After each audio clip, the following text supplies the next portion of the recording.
한 절씩 읽고 마지막 절은 같이 읽겠습니다. 마지막으로 말합니다. 여러분은 모두 한 마음을 품으며 서로 동정하며 서로 사랑하며 자비로우며 겸손하십시오. 악을 악으로 갚거나 모욕을 모욕으로 갚지 말고 복을 빌어주십시오. 여러분으로 하여금 복을 상속받게 하시려고 하나님께서 여러분을 부르셨습니다.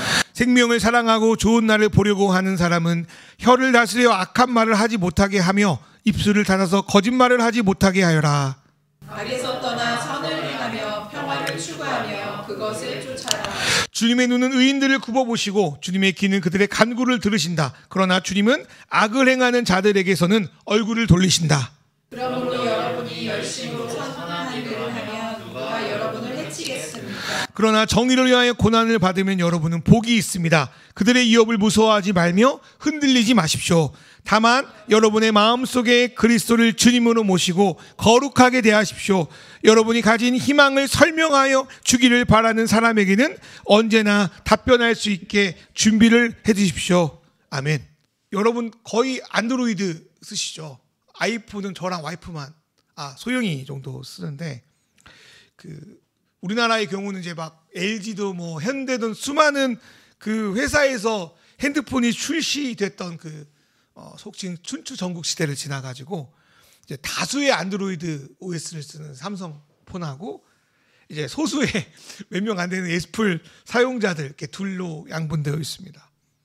저는 아이폰을 신대원 갔을 때 2008년 우리나라에 처음 출시되었던 3GS 모델이라고 하는지 모르겠는데 그때부터 지금까지 이제 이거 당근마켓에서 중고로 산 이거 아이폰 12 미니 저 손이 그렇게 크지 않은데 이렇게 작아가지고 잘 안 눌러져요. 어쨌든 미니까지 이제 어쨌든 아직까지 안드로이드에 넘어가지 않고 사용하고 있습니다. 근데 그러다가 이제 가끔씩 예전에 뭐 교회든 어떤 회사든 또 권사님이 이제 안드로이드 폰 어떻게 사용하는지 물어볼 때 순간 되게 난감합니다.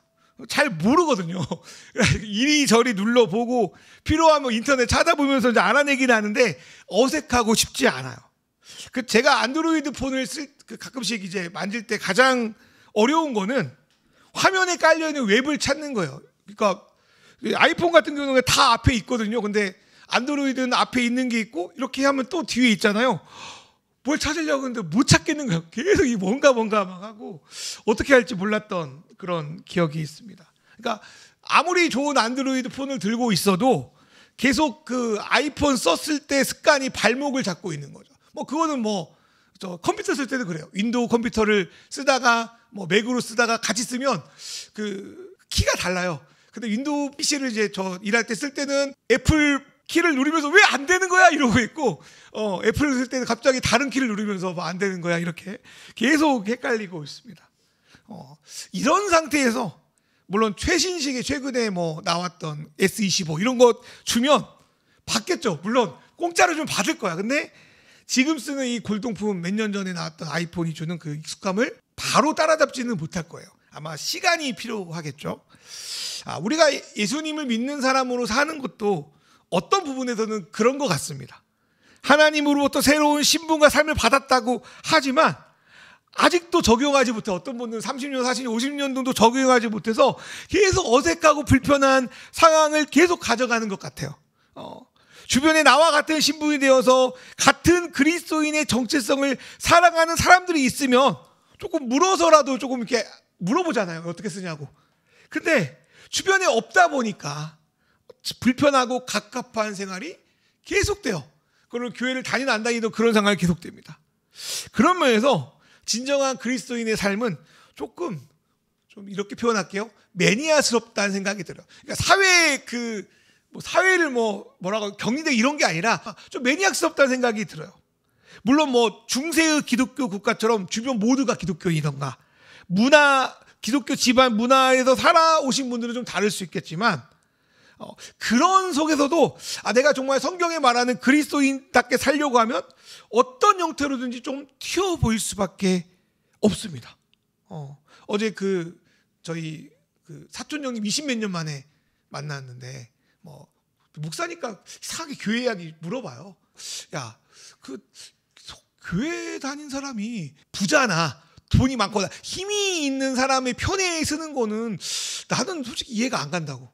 왜냐하면 성경에 나오는 이야기에 약자의 이야기가 들어가 있고 가난한 사람들의 이야기가 들어가 있기 때문에 그렇죠. 근데 그런 얘기를 하는 거예요. 근데 대부분의 예수를 믿는다고 하지만 잘못된 생각을 갖고 있거나 맨날 뭐 헌금을 강조하거나 성령님을 오도해서 자기의 어떤 그 원하는 것을 원하는 수단으로 사용하는 식으로 그런 예수 믿는 사람처럼 있는데 내가 성경을 제대로 좀 읽어보고 이게 정말 맞는 거 아니에요?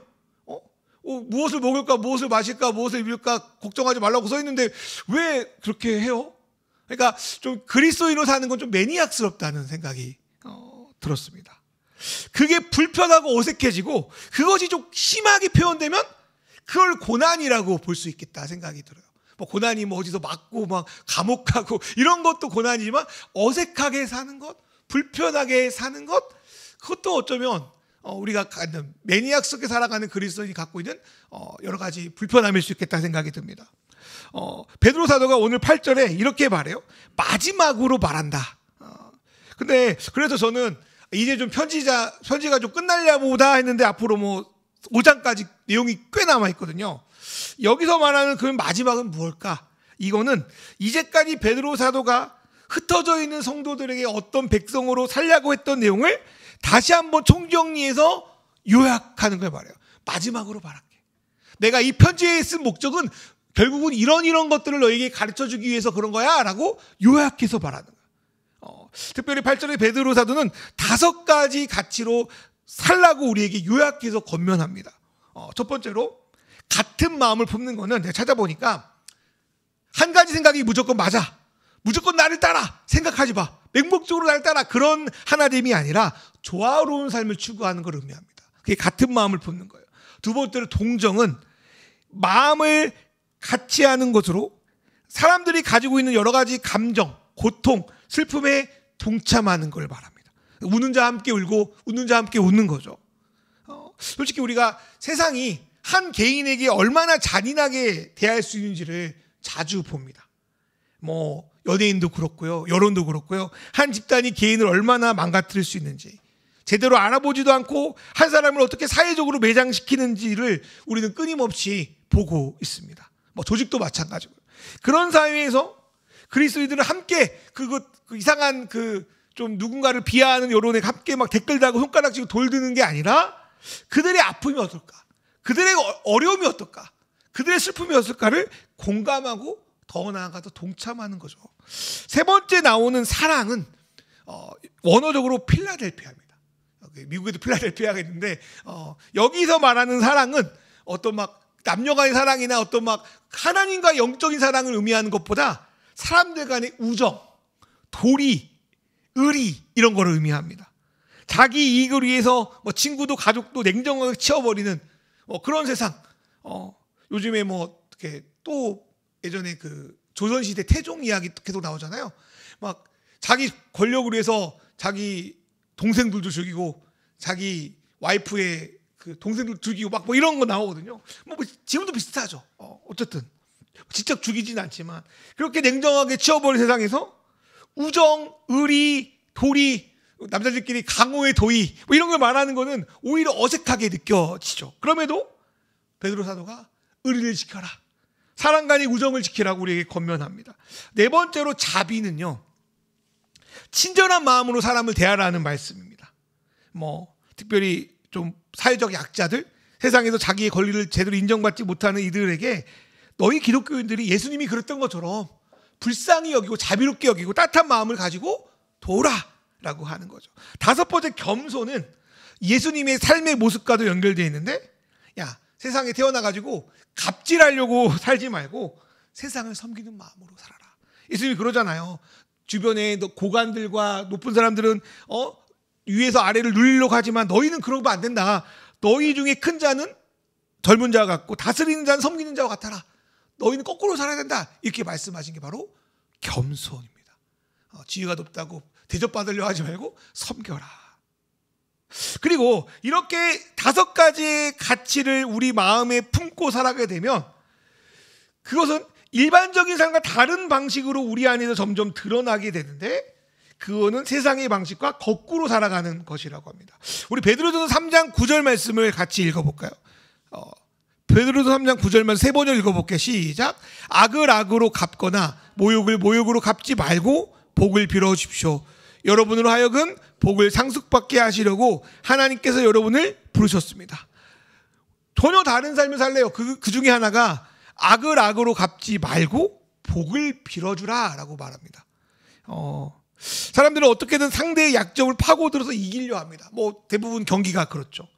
여기에 당한 사람들은 복수를 다짐하고 더 깊게 그 약점을 파고들어서 상대를 이렇게 이기려는 일이 반복됩니다. 뭐 선의의 경쟁 정도는 뭐 그럴 수 있지만 상대 약점을 가지고 복수를 하는 일이 반복되면 처음에 누가 잘못한지도 까먹은 채 서로 끌어내리는 그런 어쩌면 서바이벌 같이 끔찍한 세상이 되어버리는데, 솔직히 우리 사회가, 우리 정치가 그런 것 같아서 참 걱정이 되긴 합니다.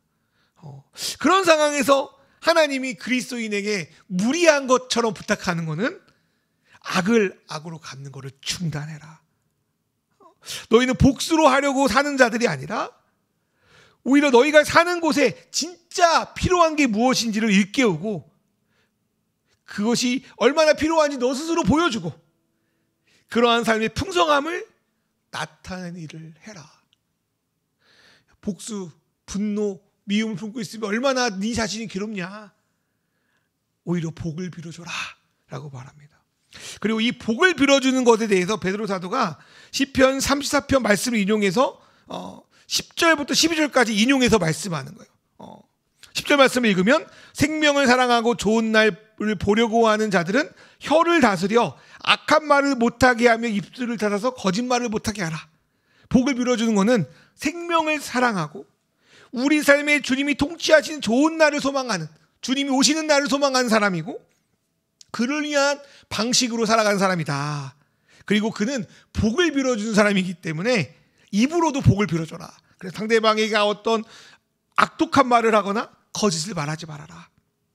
또 복을 빌어준 사람은 생명을 파괴하는 악에 참여하지 말고 사람들을 살리는 선을 행하며 모든 인류가 평화를 추구해라. 이렇게 베드로사도 우리에게 권면합니다. 그렇게 거창한 이야기가 아닙니다. 어떤 면에서는 그냥 나의 삶에서 나와 만나는 사람들과 관계 속에서 베드로 사도가 권면한 대로 삶의 방향을 좀 잡고 복을 빌어주는 삶을 살려고 기도하며 살라는 거예요. 뭐 무슨 정권, 무슨 권력, 어디 산 높은 그거에 올라가라는 게 아니라 내 삶에서 그렇게 적용하며 살아라. 왜냐하면 베드로 사도의 편지를 처음 받는 자들도 무슨 대단한 사람이 아니었거든요. 흩어진 사람들, 숨기고 사는 사람들, 별것 없는 사람들이었거든요. 별것 없어도 괜찮아. 너희 삶 속에서 그렇게 살아라. 복을 빌어줘. 말로 복을 빌어주는 게 얼마나 어렵지만 또 돈도 안 되잖아요. 그렇게 살아라라고 하는 거예요. 그 일을 살아갈 때 누구보다도 너희 하나님이 기뻐하실 거라는 생각을 하게 됩니다. 그런데 이런 삶을 살려고 하면 앞에도 말했지만 불편하고 어색한 일이 생깁니다. 또한 사람들은 자기가 원하는 것, 하고 싶은 것 하는 게 가장 행복하다고 말해요. 그렇죠? 그런데 그 하고 싶은 걸 하려면 대가를 지불하는 것도 참 크다는 것도 인생을 살다 보면 알 수 있습니다. 또한 이러한 삶의 방식을 또 악의로 이용할 수도 있고 조롱하는 일도 생겨납니다. 그래서 13절 말씀처럼 우리가 열심히 선한 일을 하여 그분의 백성으로 살아갈 때 어려움이 생기는 건 당연합니다. 근데 13절 말씀이 이해가 안 되는 게 있어요. 열심으로 선한 일을 하면 누가 여러분을 해야겠습니까? 라고 이렇게 말한 다음에 14절에 뭐라고 말하냐면 정의를 위해 고난받으면 여러분은 복이 있습니다. 아니 앞에서는 여러분을 누가 해야겠냐 했는데 뒤에 고난을 받는다고 이야기를 해요. 어려움을 당할 거라고, 불편함을 당할 거라고, 손해볼 거라고 이야기해요. 저는 이게 이렇게 해석이 되는 거예요. 세상의 모든 것이 너희의 생명을 해칠 수는 없어. 마태복음 10장 28절에 이런 말씀 있잖아요. 몸은 죽어도 영혼은 능히 죽이지 못한 이들을 두려워하지 마라. 무서워하지 마. 누군가를 너를 악하게 해야 한다고 해서 열받을 수 있지만 무서워하지 마. 그런 의미에서 하나님이 보호해 준다는 의미를 갖고 있는 것 같아요. 그러나 일상에서 겪는 불편함이, 어색함이, 고난이 사라지는 것은 아니다. 고난이라고 말하면 너무 큰 일같이 보여서 제가 불편하다, 어색하다는 이야기를 하는 건데 뭐 내가 나쁜 일을 해서 잘못해서 어떤 페널티를 받는다면 뭐 이해가 돼요. 그런데 오늘 말씀 보니까 아무 잘못도 없는데 사고처럼 이런 일들이 발생할 때, 또 작지만 그럼에도 하나님의 정의를 위해서 애씀에도 불구하고 고난을 받을 때 속이 상하기도 하고 무력해지기도 합니다. 제가 저번에 그 유퀴즈 보니까 그 정신과 박사였나요? 요즘 사람들이 되게 무력증에 빠져 있다는 이야기를 하는데, 보면서 나도 좀 그런 것 같다 이런 생각이 들 정도로 무력증에 빠졌어요. 뭔가를 하려고 하는데 안 되는 부분들이 있는 거죠. 그러나 그 가운데서 베드로 사도가 뭐라고 말하면, 옳은 길을 또 선한 길을 걷는 것 자체가 너희에게 복이라는 사실을 믿으라고 말합니다. 그래서 정의를 위하여 고난을 받으면 여러분은 복이 있습니다. 그들의 위협을 무서워하지 말고 흔들리지 마라. 그래서 오히려 이런 여러 가지 어색함과 불편함이 겪을 때, 그래도 내가 그분을 향한 마음이 상한 것이 아니었구나. 여전히 그분을 바라보며 내가 걸어가고 있구나. 주님께 결과를 좀 맡기고 내 넓은 길이 아닌 좁은 길을 걷는 것이 진짜 주님이 원하는 길이구나. 그렇게 내가 잘못되지 않았구나. 난 여전히 주님 안에 복된 사람이구나라고 확신하며 걸으라고 말합니다. 저희 요즘에 저희 아이가 철로역정 그 짧은 그 동화책을 읽어요. 하루에 한 챕터씩. 여러분 철로역정 어릴 때 읽어보셨나요? 성도가 이제 예수를 믿기 시작하고 이제 막 그 천국에 가는 여정을 걷는데, 이제 여러분 철로역정 읽어보면 그 크리스찬 성도의 삶과 우리가 어릴 때 배웠던 교회의 삶은 완전 다릅니다. 수많은 뭐 거짓, 뭐 시련, 어려움 다 겪어요. 그리고 주님의 나라에 임해요. 근데 아마 철로역정처럼 아마 교회에서 설교하면 아마 상당 3분의 2 정도는 도망가지 않을까 싶어. 예수 믿는 게 이런 거였어. 이렇게 힘든 거였어. 어려운 거였어. 고민이 많은 거였어. 뭐 미움이 뭐 경마 뭐 어떤 수많은 것들이 그 자기의 삶을 막 부딪히고 거기에 유혹을 이겨내고 가는 거예요. 여러분 우리는 어쩌면 철로역정의 신앙을 겪는 것 같아요. 거기서 말하는 건 뭐냐면, 이거 여기 속지 마. 이거 두려워하지 마. 하나님 바라보고 걷는 것 자체가 복이야. 우리가 철로역정을 걷고 있구나. 다행이다. 주님 십자가는 안 주셔서 작지만 불편하지만 어색하지만 철로역정을 겪고 있구나. 그렇게 좀 받아들였으면 좋겠습니다. 사람들은 세상의 눈으로 볼 때 성공하고 잘 살고 뭔가 이룬 사람들을 향해서 어떻게 그렇게 될 수 있냐고 인터뷰를 합니다. 그런데 때로는 그렇게 실패하고 넘어지고 포기할 만도 한데 왜 이렇게 미련하게 그렇게 살려고 하냐라고 묻는 경우도 있습니다. 베드로전서 3장 15절에 사람들이 그 소망의 이유를 묻는 것은 아마도 두 번째 경우가 대부분일 거라고 생각이 들어요. 예수 믿고 그렇게 성공했어? 예수 믿고 그렇게 잘 됐어? 그런 이야기보다 너는 어떻게 이렇게 사는데도 어떻게 그렇게 살 수 있어? 앞에도 말했지만 실제 초대교회 성도 중에 일반적인 관점으로 잘 나가는 사람이 별로 없었어요. 그럼에도 너는 어떻게 그렇게 살 수 있니? 너 안에 소망이 어떻게 생겨날 수 있니? 라고 물었을 거라고 생각해요. 저는 그 소망의 이유를 고린도후서 6장 8절 후반절부터 나오는 말씀이 설명한다고 생각합니다. 우리 하나씩 읽어볼까요? 첫 번째 고린도후서 6장 8절 후반절에도 9절 말씀 우리 세 번역으로 같이 읽어볼까요? 우리는 시작. 우리는 보이는 사람 같으나 진실하고 이름 없는 사람 같으나 유명하고 죽는 사람 같으나 보십시오 살아있습니다. 징벌을 받는 사람 같으나 죽임을 당하는 데까지는 이르지 않고. 이 말을 제 뜻으로 나름대로 설명 풀어보면, 너희가 믿는 복음이 말도 안 되는 메시지 같은데 너는 이렇게 진실하냐? 너는 사람이 이렇게 진실해? 또 어디서 너는 진짜 듣보잡 정말 무명 같은데 어떻게 너의 하는 일들이 이렇게 매력이 있니? 유명한 사람처럼. 내가 볼 때 너는 정말 미래가 없어. 죽어가는 사람이야. 근데 어떻게 그 하루를 힘있게 살아갈 수 있냐? 내가 보기에는 너는 많은 불편함과 어색함을 당하고 있는데 너는 어떻게 그 가운데서도 막 절망하지 않고 막 당당히 살아갈 수 있냐? 이렇게 말하는 것 같아요. 자, 그 다음에 고린도후서 6장 10절 세 번역으로 읽어볼까요? 근심하는 시작. 근심하는 사람 같으나 항상 기뻐하고 가난한 사람 같으나 많은 사람을 부유하게 하고 아무것도 가지지 않는 사람 같으나 모든 것을 가진 사람. 또한 너는 근심 많고 투성이 같은데 너는 어떻게 오늘 기뻐할 수 있어? 가난한데 뭘 그렇게 또 나눠? 뭘 그렇게 구김없이 사람들을 돌봐? 가진 것도 쥐뿔도 없는 것처럼 보이는데 너는 뭐 부유한 사람처럼 이렇게 뭐 넉넉하니? 저는 이러한 부분이 그리스도인이 세상과 다른 우리의 소망의 이유가 되는 것 같습니다. 그래서 물어봐야 될 것 같아요, 여러분한테, 저한테.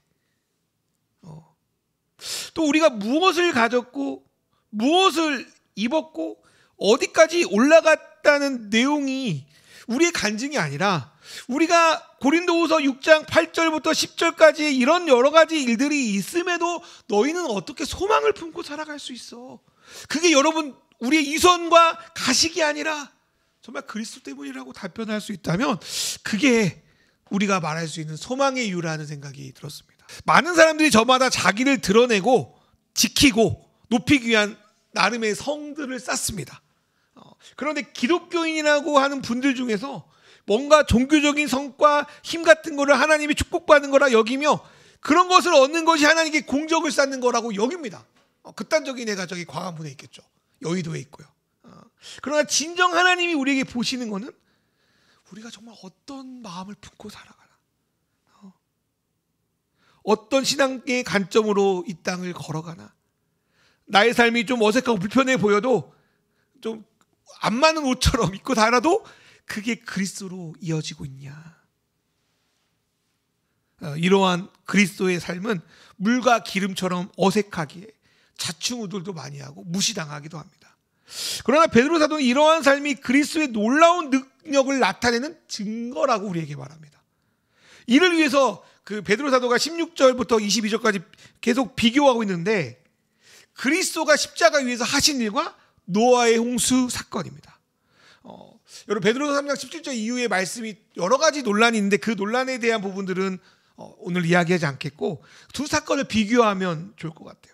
먼저 20절 말씀만 읽어볼까요? 베드로서 3장 20절 말씀 세 번역으로 그 영들은 시작. 그 영들은 옛적에 노아가 방주를 지을 동안에 곧 하나님께서 아직 참고 기다리실 때에 순종하지 않던 자들을 말하는 것입니다. 그 방주의 물에서 구원받은 사람들은 겨울 8사람밖에 없었습니다. 이 말씀을 제가 이제 이번에 좀 느껴진 거였는데 베드로 사도 이런 말은 노아의 홍수는 죄를 씻어낸 효과가 있었어. 그런데 사람은 제대로 살리지 못했어. 몇 명밖에 못 살렸어요? 8명밖에. 그런데 예수님이 하신 일은 단순히 죄의 더러움을 씻어내로 끝나는 것이 아니라 죄에서 우리를 구하셔서 우리를 다스린다는 거예요. 베드로 사도는 예수님이 이를 위해서 홍수 때 죽은 자들까지 찾아갔다 말합니다. 이 찾아간 게 의미가 어떤 건지는 논란거리가 많지만 노아의 홍수의 물은 모든 생명을 죽이는 물이었지만 예수의 죽음과 부활로 우리에게 내려준 그 생명의 물은 죽이는 게 아니라 살리는 물이라는 거예요. 이것을 분명히 가르쳐주는 게 세례입니다. 베드로서 3장 21절의 말씀에 이런 말씀이 있어요. 그 물은 지금 여러분을 구원하는 세례를 미리 보여준 것입니다. 예수의 주신 물을 말하는 거죠. 세례는 육체의 더러움을 씻어내는 것이 아니라 예수의 부활을 힘입어 선한 양심이 하나님께 응답하는. 세례 받을 때 여러분 물에 빠지잖아요. 여러분 침례 받아보세요. 침례. 저 침례도 한번 받아봤거든요. 네. 네. 그 교회가 침례가 아니면 안 됐었어요. 어쨌든 침례. 저는 개인적으로 침례가 좋을 것 같다는 생각이 있지만 되게 불편하잖아요. 침례는 물에 들어갑니다. 진짜로 어릴 때 물에 들어가요. 숨 못 쉬겠어요. 순간. 그러고 나와요. 근데 여기 말씀하는 게 그래요. 육체의 더러움을 씻어내는 것만 있으면 물에서 안 나와야 돼요. 계속 있어야 돼. 죽었으니까 끝난 거야. 그런데 예수님의 세례는 뭐예요? 주님의 부활을 믿어 선한 양심이 하나님께 응답하는 거예요. 우리가 예수의 부활을 믿는 거는 죽고 나면 천국 가, 나중에 살아날 거야, 이게 아니, 그것도 있지만 예수의 부활로 우리의 선한 양심이 살아나는 거라는 거예요. 그래서 앞에서 말씀드린 하나님 백성의 선한 양심, 삶, 행위, 가치, 그게 의미가 있는 거는 우리의 그 작은 모습 속에서 하나님의 생명의 물, 예수의 부활의 물이 흘러가고 있다는 명백한 증거이기 때문입니다. 하나님은 무언가 압도적인 스케일과 힘으로 그 나라를 그때도 지금도 전하지 않으셨어요. 우리의 양심을 통해, 삶의 가치를 통해서 우리가 너는 왜 그렇게 사냐? 라고 하는, 때로는 비난거리는 그런 말 속에 나는 그것 때문에 살아라고 하는 그 대답을 통해서 이 땅 가운데 당신을 드러내시고, 그런 방식을, 어쩌면 고린도서 1장 21절에 미련한 방식을 선호하고 계십니다. 우리가 놓치고 있는 부분이 이런 부분이겠다. 이 땅의 교회가 놓치는 부분이 이런 부분이겠다는 생각이 이번에 했습니다. 가장 기본기, 예수의 제자라면 삶의 목표도 다르고 방향도 다르고 하는 말과 답변이 그리스도를 통해서 달라지는 그 기본기, 그 선한 양심, 그거는 중요하지 않고 예수를 통해서 뭔가를 얻으려고 하는 것이 잘못되지 않았나. 그리고 하나님이 그 작은 기본기, 우리 작은 그 습관들을 통하여 우리의 나 자신에게, 나와 대하는 사람에게 죽음의 물, 정죄의 물이 아니라 사람을 살리는 자신의 생물, 생명의 물을 우리뿐 아니라 우리 주변에 공급하고 계신다는 사실을 믿으면 좋겠습니다. 거대한 물줄기가 아니더라도 그건 하나님께 맡기고 우리 주변 누군가에게 그 갈급함을 해결할 수 있는 영적이고 육적인 그 마음적인 물 한 잔을 대접할 수 있는, 그 선한 양심으로 그렇게 할 수 있는 그런 저와 여러분 되기를 주님의 이름으로 축원합니다.